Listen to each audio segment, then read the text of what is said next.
9 de la mañana, 50 minutos. Miguel de los Santos hace llamado urgente a los bomberos, ya que en Madero, antes de llegar a Méndez, en el centro se está quemando la taquería El Mexicanito. Urgen los bomberos, pues esto deben de apurarse. Bomberos para la calle Madero, antes de llegar a Méndez, se está quemando una taquería. Roberto Madrazo, Carlos Madrazo, tu padre. Se han dicho muchas cosas. Bueno, él de entrada tiene una destacada trayectoria, es ícono nacional en cuanto a su gobierno y también como ideólogo.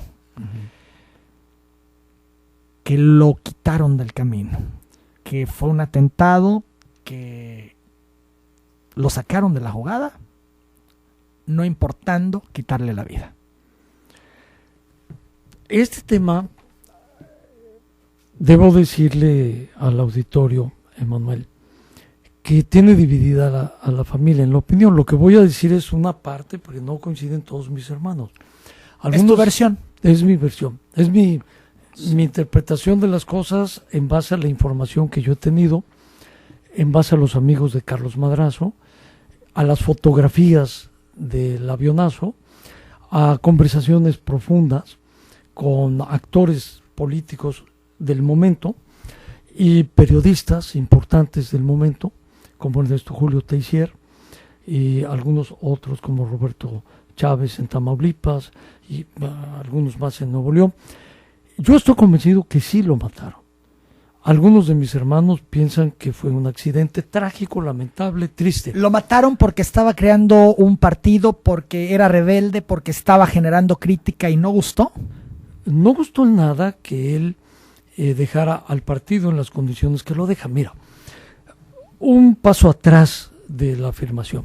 Cuando Carlos Madrazo deja el gobierno del Estado en 1964, Carlos Madrazo sale como un gobernador muy fuerte, un gobernador que había hecho una profunda transformación de su Estado, que tenía el reconocimiento nacional, no solo de los paisanos, quienes lo querían, lo apoyaron durante su gobierno, que había conciliado incluso sus diferencias con don Ticho Beltrán, don Agustín, que había sido el candidato natural, aspirante al gobierno del Estado, un candidato naturalito, pero que había ganado Madrazo en ese proceso interno que se decide la gobernatura.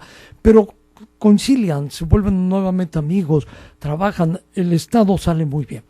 Y Madrazo se vuelve una figura nacional importante.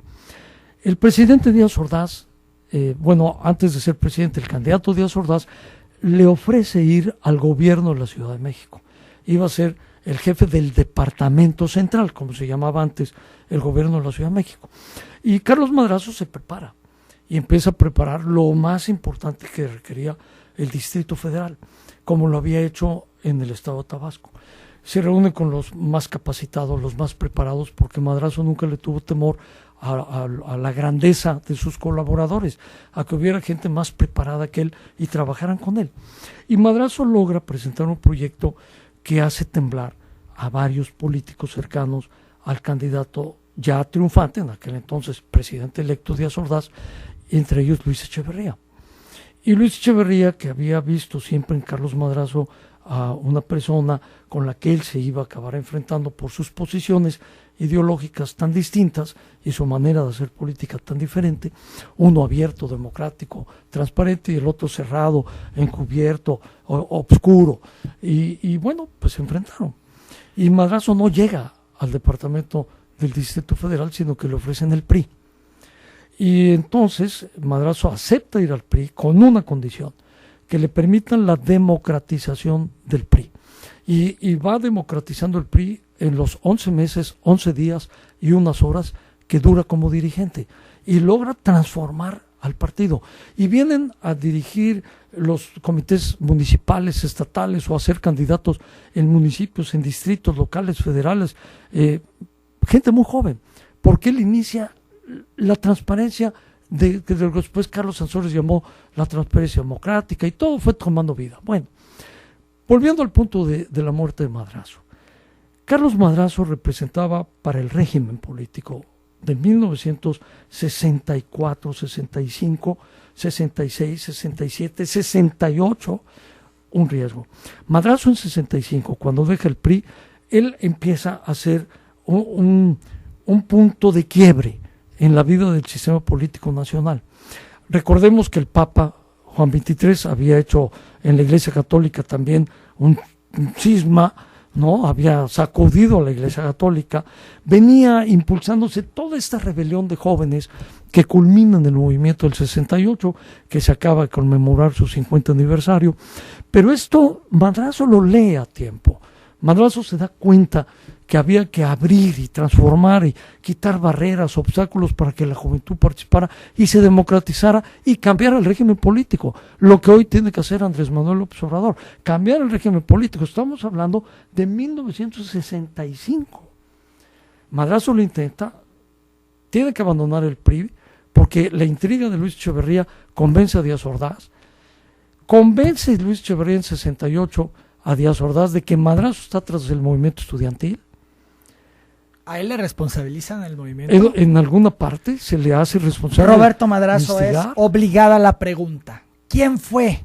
¿Díaz Ordaz, Luis Echeverría, ambos? Hoy se diría la mafia del poder, pero déjame ponerle nombre y apellido. Te diría que Luis Echeverría tenía motivos suficientes porque sabía que Carlos Madrazo estaba formando el nuevo partido, Patria Nueva. ¿Capaz Luis Echeverría de hacer eso? Eso y más. Sin duda. Para ti, el responsable de la muerte de tu padre es Luis Echeverría. Con Díaz Ordaz. Y de tus padres, porque tu madre iba ahí también en ese vuelo. Mueren los dos. Y mueren muchas personas inocentes que no estaban. Entonces, en Díaz el jaloneo Ordaz político. Y Echeverría, los responsables del avionazo en el que pues ahí va Carlos Madrazo y su esposa. Para mí sí, y no es una afirmación vana, superficial. Están las fotografías que yo tengo en mi poder del avionazo, están los testimonios periodísticos, está lo que no se dijo de las cajas negras, que no sabía yo que no eran negras, sino naranjas. Está lo que ¿Tú Mexicana tienes esa de información? Aviación, sí. Tienes todos estos elementos y por eso llegas a esta conclusión. Por supuesto. Motivo suficiente de estos dos personajes, Echeverría y Díaz Ordaz, Sí. para quitar del camino a Carlos Madrazo porque era un problema. Era un problema que simpatizaba con Antonio Ortiz Mena para que Antonio Ortiz Mena fuera el candidato a la presidencia. No iba a ser Carlos Madrazo.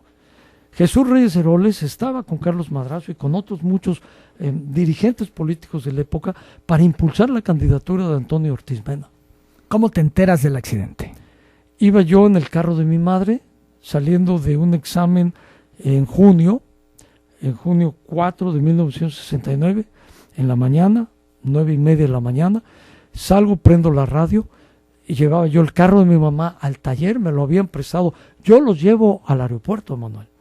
Fuiste el último de sus hijos en verlos. El recoger al Pelón Osuna, bajando de la calle de la Presa en San Jerónimo, mi padre le dice, ¿a dónde vas? Porque iba con una maleta el Pelón Osuna con un carrito MG precioso, un MG rojo, que llamaba la atención de cualquier persona, pero más de un chamaco de 16 años como era yo, y le dice, yo te llevo, Pelón, y se sube el Pelón, y vamos al aeropuerto.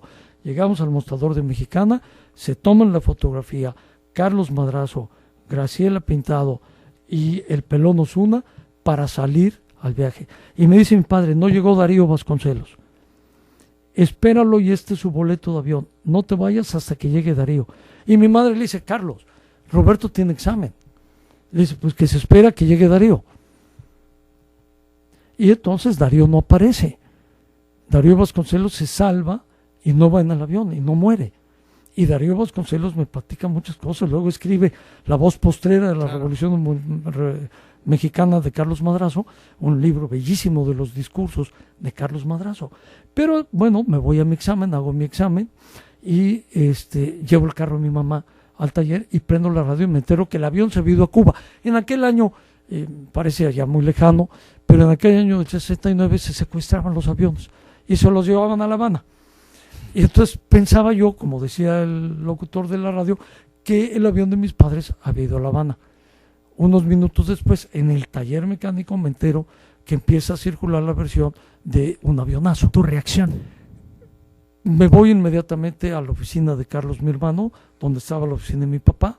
Ahí en ese edificio que había construido mi papá con mis hermanos, estaba la oficina de ellos, de Carlos, de Sergio, y entonces me voy con ellos, nos reunimos, ahí los hermanos, y allí empezamos a recibir la terrible noticia del avionazo. ¿Ese es el momento más doloroso de tu vida?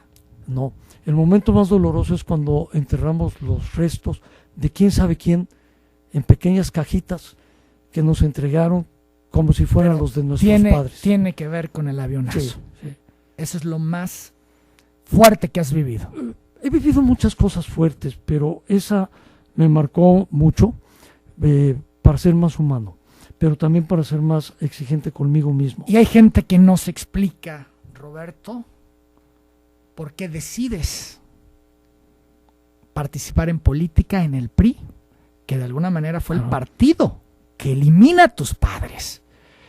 Algunos te veían como un opositor nato al sistema, lo que venía haciendo Carlos Madrazo, y por el otro lado, teniendo tú la sospecha que había sido el PRI o priistas quienes lo habían quitado del camino, y tú al final dices, me la juego con el PRI. No se entiende. Pero no es el PRI, es que Díaz Ordaz, Echeverría, Peña, Enrique Ochoa, no son el PRI, es la burocracia del PRI. El PRI es un movimiento de ideas, el PRI es un movimiento de principios, el PRI es algo diferente que está en crisis, pero ya hablaremos de eso después.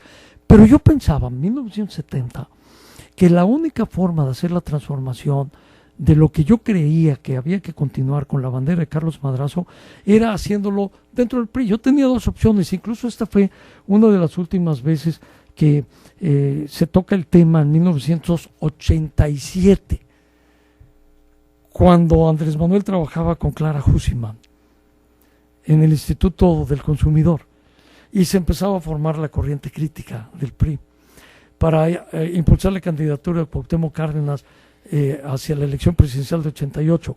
Y se hacían dos corrientes, los que querían el cambio desde el PRI, los que querían el cambio fuera del PRI.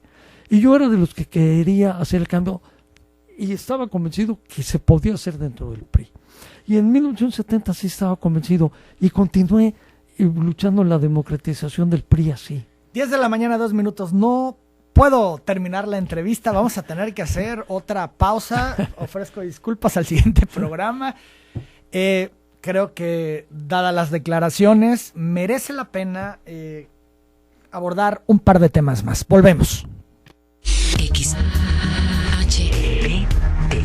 desde Villahermosa, Tabasco. Sintoniza la señal que